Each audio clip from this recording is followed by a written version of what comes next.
வணக்கம். இன்னைக்கு நாம ஒரு ரொம்பவே திகழான கேஸ் ஃபைல தான் அலச போறோம்.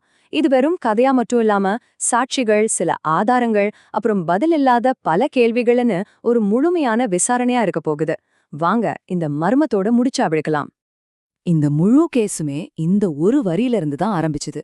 கோவை மருதமலை ரோட்ல நடுராத்திரி 2:30 மணிக்கு லிஃப்ட் கொடுத்த பொண்ணு காலையில நியூஸ்ல பார்த்தா இறந்து 3 நாள் ஆயிடுச்சுன்னு இருக்கு. இந்த ஒரு வரி ஒரு ஆழமான, விவரிக்கவே முடியாத ஒரு மர்மத்தோட கதவை திறந்திருக்கு. இதுதான் நம்ம விசாரணையோட ஆரம்ப புள்ளி.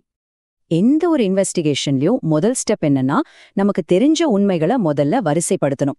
சோ இந்த சம்பவத்தை ஒரு அதிகாரப்பூர்வ அறிக்கையா நினைச்சு அதோட அடிப்படையில இருந்து ஆரம்பிக்கலாம். நம்ம கேஸ் ஃபைல் படி இந்த சம்பவம் நடந்தது 2023ல. இடம் கோயம்புத்தூர் மருதமலை சாலை. இதுல முக்கியமான சாட்சி ஒரு ஐடி ஊழியர். அவரோட பேரு நாம வெளியிடல. சம்பவம் நடந்த நேரம் கிட்டத்தட்ட அதிகாலை 2:30 மணி. அப்போ அந்த ரோடே ரொம்ப அமைதியா, ஆள் நடமாட்டமே இல்லாம ஒரே பனிமூட்டமா இருந்திருக்கு. இந்த அடிப்படை விவரங்கள் தான் நம்ம விசாரணைக்கான ஒரு களத்தை அமைக்குது. சரி, இப்போ நமக்கு பேசிக் டீடைல்ஸ் தெரிஞ்சிருச்சு. வாங்க நம்ம விசாரணையோட அடுத்த கட்டத்துக்கு போலாம். அதாவது சாட்சியோட வாக்குமூலத்தை வச்சு அன்னைக்கு ராத்திரி நிஜமாவே என்ன நடந்ததுன்னு வரிசையா பாப்போம்.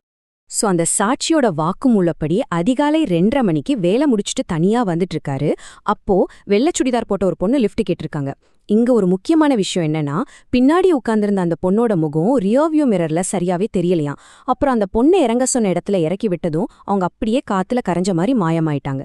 இந்த மறைக்கப்பட்ட பிரதிபலிப்பு தான் இந்த கேஸ்ல நம்ம கவனிக்க வேண்டிய முதல் முக்கியமான பாயிண்ட். யோசிச்சு பாருங்க, நேரா பின்னாடி உட்கார்ந்திருக்கிற ஒருத்தரோட முகம் ஏன் கண்ணாடியில சரியா தெரியல? இது அந்த சந்திப்பு ஒரு சாதாரண சந்திப்பு இல்லைங்கிறது நமக்கு உணர்த்துது. அது மட்டுமல்ல, அந்த பொண்ணு இறங்கணும்னு சொன்ன இடம் ரொம்பவே வித்தியாசமான ஒண்ணு. சுத்தி முத்தி வீடுகளோ வெளிச்சமோ, ஏன் ஒரு தெருவிளக்கு கூட இல்லாத ஒரு இருண்ட பகுதி. இந்த இடத்தேர்வு இந்த வழக்கின் மர்மத்தை இன்னும் அதிகமாக்குது. சாட்சியோட வாக்குமூலத்துல இதுதான் உச்சக்கட்ட ஷாக். அவன் ஸ்டாப் பண்ணிட்டு திரும்பி பார்த்தா அவன் அங்க இல்லையே.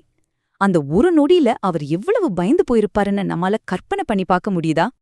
இப்போதான் இந்த கேஸ்ல ஒரு பெரிய திருப்பம் வருது. நம்ம சாட்சி சொன்ன விஷயங்களை பொதுவா கிடைக்கிற பதிவுகள், குறிப்பா உள்ளூர் செய்திகளோட ஒப்பிட்டு பார்க்க வேண்டிய நேரம் அது. அந்த அதிர்ச்சியில இருந்தவரு என்னதான் நடக்குதுன்னு தெரிஞ்சுக்கலான்னு அடுத்த நாள் சும்மா ஒரு ஆர்வத்துல லோக்கல் நியூஸ புரட்டி பார்த்திருக்கார். அப்போதான் அவரோட அந்த தனிப்பட்ட அனுபவம் ஒரு பொதுவான சோக சம்பவத்தோட இணைய போகுதுன்னு அவருக்கு தெரிய வந்திருக்கு. இதுதான் இந்த வழக்கின் திருப்புமுனை. இங்க பாருங்க, 2 சம்பவத்தையும் பக்கத்துல வச்சு பார்க்கும்போது இத தற்செயல்னு சொல்லவே முடியாது. ரெண்டுமே நடந்தது மருதமலை ரோடு. 2லயுமே சம்பந்தப்பட்டது ஒரு இளம் பெண். எல்லாத்துக்கும் மேல லிஃப்ட் கேட்ட பொண்ணு போட்டிருந்ததும் வெள்ளை ட்ரெஸ்ஸு.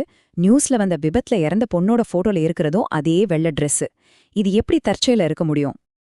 இன்னொரு ஷாக்கிங்கான விஷயம் என்னன்னா, அந்த பொண்ணு விபத்துல இறந்து சரியா 3 நாள் கழிச்சுதான் இந்த சம்பவம் நடந்திருக்கு. இந்த 3 நாள் இடைவெளி இந்த 2 நிகழ்வுகளுக்கும் நடுவுல இருக்கிற தொடர்ப இன்னும் உறுதியாக்குது. இதுவும் தற்செயல்தானா? நம்ம சாட்சி பார்த்தது கேட்டதுன்னு எல்லாத்தையும் விட இந்த கேஸ்ல ரொம்ப உறுதியான ஒரு ஆதாரம் ஒண்ணு இருந்திருக்கு. அது அந்த சம்பவத்துக்கு பிறகு அங்கேயே விட்டுட்டு போன ஒரு விஷயம். ரொம்பவே டிஸ்டர்ப் பண்ற அந்த டீட்டெயில் நியூஸ்லயோ இல்ல சாட்சியோட கண்ணுலயும் படல. அது அவரோட பைக்லயே தான் இருந்துச்சு. அது என்னவா இருக்கும்? ஆமா, பைக் சீட்ல ஒரு ஈரமான கையச்சு. அந்த உருவம் மாயமா மறைஞ்சு போயிருக்கலாம். ஆனா அதோட தடம் அங்கேயே பதிஞ்சிருந்திருக்கு. அறிவியலால விளக்க முடியாத, ஆனா மறுக்க முடியாத ஒரே ஒரு பௌதீக ஆதாரம் இதுதான். நாம இதுவரைக்கும் சேகரிச்ச ஆதாரங்களை எல்லாம் வச்சு பார்த்தா இந்த வழக்க ஒரு முடிவுக்கு கொண்டு வரதை விட இது இன்னும் நிறைய கேள்விகளை தான் உருவாக்குது. சுருக்கமா சொல்லணும்னா, நம்மகிட்ட என்னென்ன இருக்கு? நம்பகமான ஒரு சாட்சியம், அத உறுதிப்படுத்துற மாதிரி ஒரு நியூஸ் ரிப்போர்ட், 2க்கும் நடுவுல ஒரு மர்மமான 3 நாள் இடைவெளி. இது எல்லாத்துக்கும் மேல யாராலையும் விளக்க முடியாத அந்த ஈரமான கையச்சு. அப்போ உண்மையிலேயே அன்னைக்கு ராத்திரி அந்த மருதமலை ரோட்ல என்னதான் நடந்திருக்கும்? இந்த ஒரு கேள்வியோட இந்த கேஸ் ஃபைல நம்ம முடிக்கல. இத உங்ககிட்டயே ஓப்பனா விட்டுடுறோம். நீங்களே யோசிச்சு பாருங்க.